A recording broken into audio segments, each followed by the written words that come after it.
नमस्कार, मैं प्रोफेसर नरेंद्र कुमार पांडे, लखनऊ विश्वविद्यालय फिजिक्स डिपार्टमेंट से।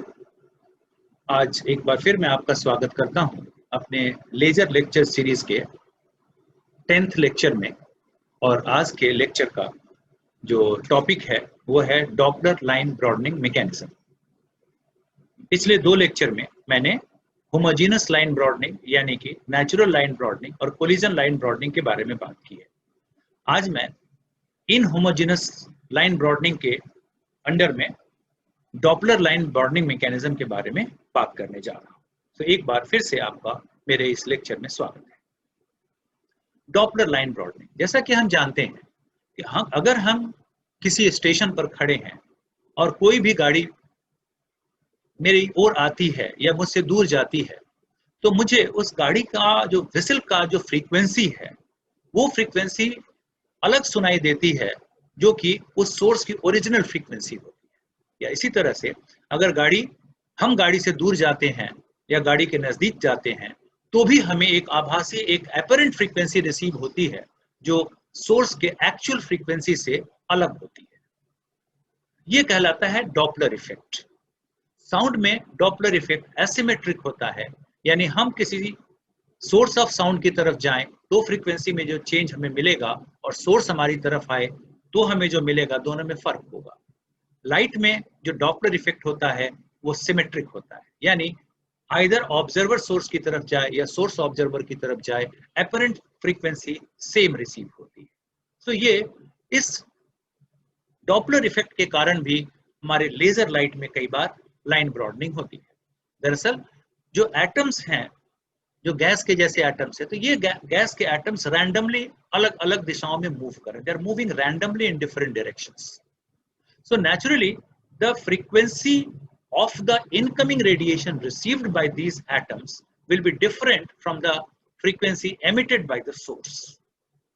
And because of this, the interaction between the incoming radiation and the atoms in the amplifying medium will not be, or will be different, you can say, from that case in which the atoms were at rest and then the incoming radiation was coming with some frequency.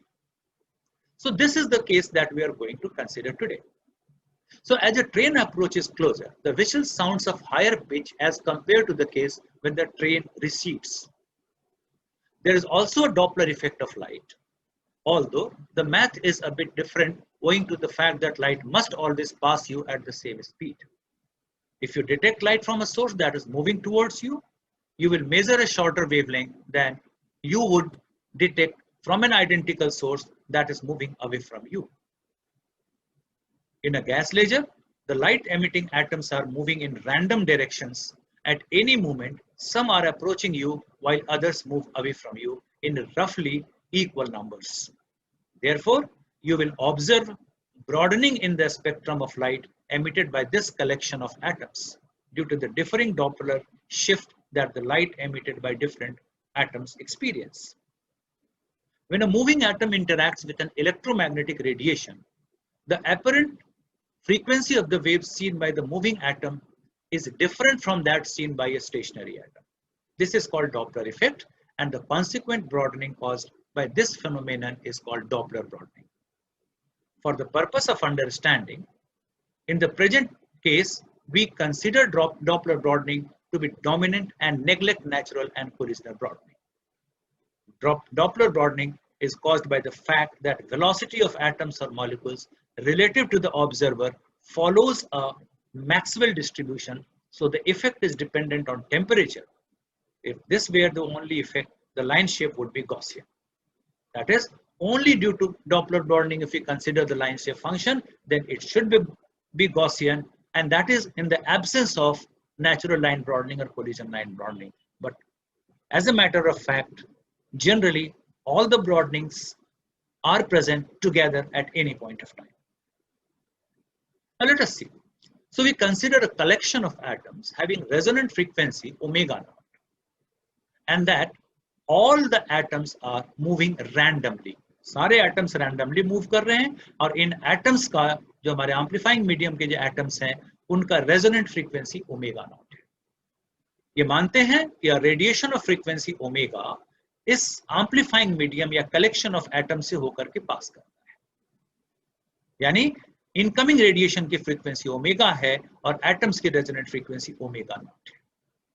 For an atom in the collection to interact with the incident radiation, the apparent frequency seen by the atom in its own reference frame should be omega naught.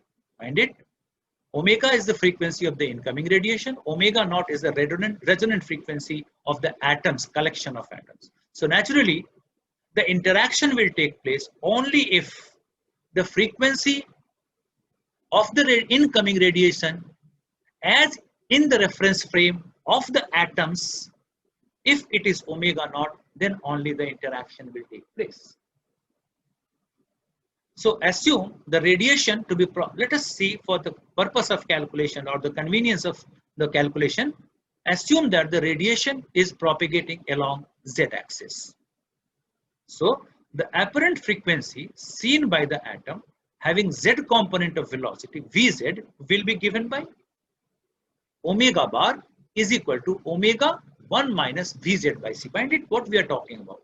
We are presuming that the radiation is propagating along z-axis. So the component of the velocity of an atom of concern here is the z component of the velocity. So the apparent frequency seen by the atom having z component of velocity Vz will be given by omega bar, which is omega bar equal to omega 1 minus Vz by c. This is the frequency as seen by the atom that has a component Vz along z-axis. So for a strong interaction, if you want a strong interaction, the frequency of the incident radiation must be such that this frequency as received by the z component of that atom should be same as the resonant frequency of the atom. That is, omega bar is same as omega naught. And therefore, omega 1 minus Vz by c is equal to omega naught. So from this one, if we reverse it, then we can calculate omega. So omega is equal to omega naught 1 minus Vz by c power minus 1. So we presume that Vz is very much less than c. So omega can be written as omega naught 1 plus Vz by c. Thus, the effect of motion is to change the resonant frequency of the atom. Now, let us consider Maxwell distribution. What is that? The probability that an atom has component of velocity lying between Vz and Vz plus dVz is given by Maxwell distribution that we have seen in the thermal physics. And that is P Vz dVz equal to m by 2 pi kt whole power half exponential minus m Vz square by 2 kt dVz. Here m is the mass of the atom. Let us see the probability g omega d omega that the transition frequency lies between omega and omega plus d omega is equal to the probability that the z component of velocity of atom lies between Vz and Vz plus dVz. Now let us see this once again.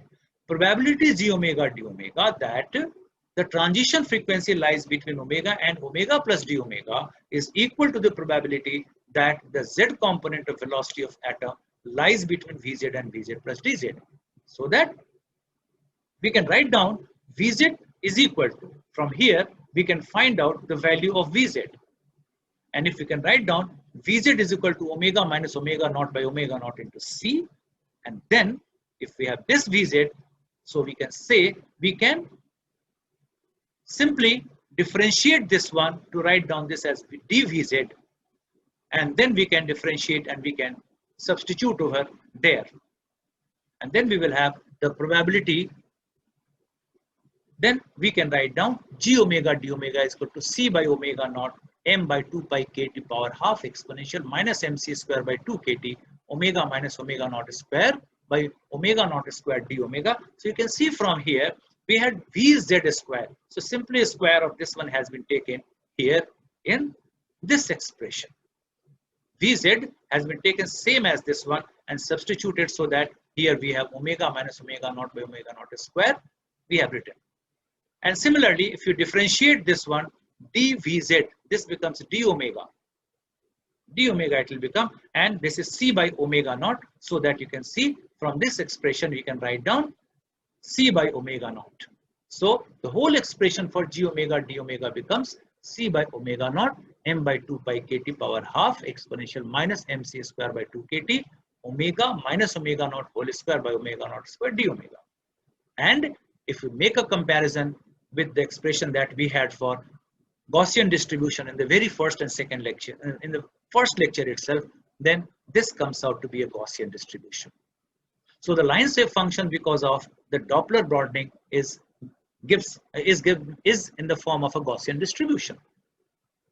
This line shape function is peaked at omega naught, and the full width at half maximum FWHM of this Gaussian distribution is given by delta omega d is equal to 2 omega naught 2 kt by mc square log 2 power half. In terms of delta omega d, equation 22 may be written as g omega d omega is equal to 2 by delta omega d log 2 by pi power half exponential minus 4 log 2 omega minus omega naught whole square by delta omega d whole square d omega. And this is the Gaussian and Lorentzian line shape function having same FWHM shown once again. So thank you very much for your kind attention. So now we have seen the whole line broadening mechanism in the 3 lectures, that is natural line broadening mechanism, collision line broadening mechanism, and finally the Doppler line broadening mechanism. We have seen that the homogeneous line broadening mechanism, that is the natural line broadening mechanism and collision line broadening mechanism, has their line shape function as Lorentzian, and the line shape function of the Doppler line broadening is Gaussian. So thank you very much once again for your kind attention.